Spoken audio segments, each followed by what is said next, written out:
ಇದು ಬಂದು 2 ಎಕರೆ 7 ಗುಂಟೆ ಜಾಗ. ಈಗ ಉಳಿದಿರೋದು ಮಾತ್ರ 1 ಎಕರೆ ಮಾತ್ರ ಉಳಿದಿದೆ. ಮಿಕ್ಕಿದ್ದೆಲ್ಲ ಅಂಡರ್ ಕವರ್ ಆಗಿಬಿಟ್ಟಿದೆ. ಅದೇನು ಮಾತಾಡೋಕ್ಕೂ ಆಗ್ತಾಯಿಲ್ಲ, ಏನೂ ಹೇಳೋಕ್ಕೂ ಆಗ್ತಾಯಿಲ್ಲ. ಯಾಕಂದರೆ ನಮಗೆ ಗ್ರಾಮ ಪಂಚಾಯತಿಯಿಂದ ಸ್ವಲ್ಪ ಕಡೆ ಅವರು ಹೋದರೂ ಕೂಡ ರೆಸ್ಪಾನ್ಸ್ ಮಾಡ್ತಾಯಿಲ್ಲ. ಇವ್ರಿಗೆ ಏನಾದ್ರು ಹೇಳೋಕ್ಕೆ ಹೋದರೆ ಸರ್ವೆ ಜಮೀನು ಅಂತಾರೆ. ಆ ಸರ್ವೆ ಜಮೀನು ಎಲ್ಲೋ ಇದೆ, ನಮ್ಮ ಜಾಗಕ್ಕೆ ಅವರು ಏನೋ ಬಂದಿದ್ದಾರೆ. ಅದರಿಂದಾಗಿ ಅವ್ರ ಹತ್ರ ನಾವು ಗಲಾಟೆಗೆ ಹೋಗಲ್ಲ. ಈಗ ನಮಗೇನಂದರೆ ಸ್ವಚ್ಛ ಗ್ರಾಮ ಅಂತ 2000 ಇಸ್ವಿಯಲ್ಲಿ ಇತ್ತು. ಆ ಟೈಮಲ್ಲಿ 1 ಲಕ್ಷ ರೂಪಾಯಿ ಹಣವನ್ನು ಸರ್ಕಾರಕ್ಕೆ ಕಟ್ಟಬೇಕಾಗಿತ್ತು.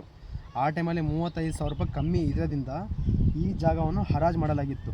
ಆ ಟೈಮಲ್ಲಿ ನಮ್ಮ ತಂದೆ ಆದ ಆಸಿಫ್ ಬೇಗು ಅವರು ಏನು ಮಾಡಿದ್ರು, ಹರಾಜಲ್ಲಿ ಎಲ್ಲಕ್ಕಿಂತ ಜಾಸ್ತಿ ಹಣವನ್ನು ಕೂಗಿ 35,000 ರೂಪಾಯಿಗೆ ತೊಗೊಂಡಿದ್ರು. ಆ ಜಾಗವನ್ನು ತೊಗೊಂಡು ಅಲ್ಲಿ 25 ವರ್ಷ ಆಗಿದೆ. ಅದರಿಂದಾಗಿ ನಮ್ಮದು ಸ್ವಲ್ಪ ಏನೋ ಸಮಸ್ಯೆಗಳಿಂದ ನಾವು ಇದಕ್ಕೆ ತಲೆ ಹಾಕಿಲ್ಲ. ನಾವು ಆಲ್ಮೋಸ್ಟ್ 5 ವರ್ಷದಿಂದ ಇದಕ್ಕೆ ಹೋಗ್ತಾನೆ ಇದ್ದೀವಿ, ಬರ್ತಾಯಿದ್ದೀವಿ. ಯಾವ ಕಾರಣಕ್ಕೂ ಏನೂ ರೆಸ್ಪಾನ್ಸ್ ಮಾಡ್ತಾಯಿಲ್ಲ ಪಂಚಾಯತಿ ಕಡೆಯಿಂದ. ದಯವಿಟ್ಟು ಈ ವಿಡಿಯೋ ಮಾಡ್ತಿರೋದು ಕೃಷ್ಣ ಬೈರೇಗೌಡ ಸರ್ ಅವರಿಗೆ ನಮ್ಮ ಕಡೆಯಿಂದ ರಿಕ್ವೆಸ್ಟು, ಈ ಜಮೀನು ಏನು ಎತ್ತ ಎಲ್ಲ ನೀವು ಬಗೆಹರಿಸಿ, ಈ ಜಾಗವನ್ನು ಏನು ಹಿಸ್ಟ್ರಿ ಎಲ್ಲ ತೆಗಿಸಿ ದಯವಿಟ್ಟು ನಮಗೆ ಸೇರಬೇಕಾಯ್ತು. ಈ 2 ಎಕರೆ 7 ಗುಂಟೆ ಜಾಗ ನಮ್ಮ ಹತ್ರ ಈ ಪಂಚಾಯತಿ ಲೆಟ್ರ್ ಇದೆ, ಅಂಜುಮನ್ ಕಮಿಟಿನೂ ಇದೆ, ಗ್ರಾಮ ಪಂಚಾಯತಿನೂ ಲೆಟ್ರ್ ಇದೆ, ಈ ದುಡ್ಡು ಕಟ್ಟಿರೋದು ರಿಸಿಪ್ಟು ಇದೆ, ಎಲ್ಲ ಇದೆ. ಆದರೆ ನಾನು ಓಡಾಡಿದ್ರು ಕೂಡ ಈ ಕೆಲಸವನ್ನು ಆಗ್ತಾಯಿಲ್ಲ. ದಯವಿಟ್ಟು ಇದನ್ನು ಏನಂತ ಬಗೆಹರಿಸಿ ಕೊಡಬೇಕು. ಇದು ಡೈರೆಕ್ಟ್ ನಾನು ಕೃಷ್ಣ ಬೈರೇಗೌಡ ಸರ್ ಅವರಿಗೆ ವಿಡಿಯೋ ಮಾಡಬೇಕಂತ ನನ್ನ ರಿಕ್ವೆಸ್ಟು. ಯಾಕಂದರೆ ತುಂಬ ಓಡಾಡಿ ಸಾಕಾಗಿದೆ.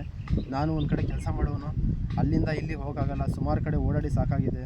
ಕೆಲವೊಂದು ಸತಿ ಸಿಗ್ತಾರೆ, ಕೆಲವೊಂದು ಸತಿ ಮಾತಾಡ್ತಾರೆ, ಏನೂ ಆಗ್ತಾಯಿಲ್ಲ.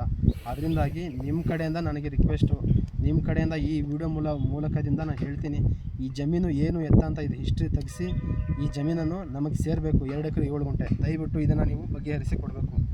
ತುಂಬ ಧನ್ಯವಾದಗಳು.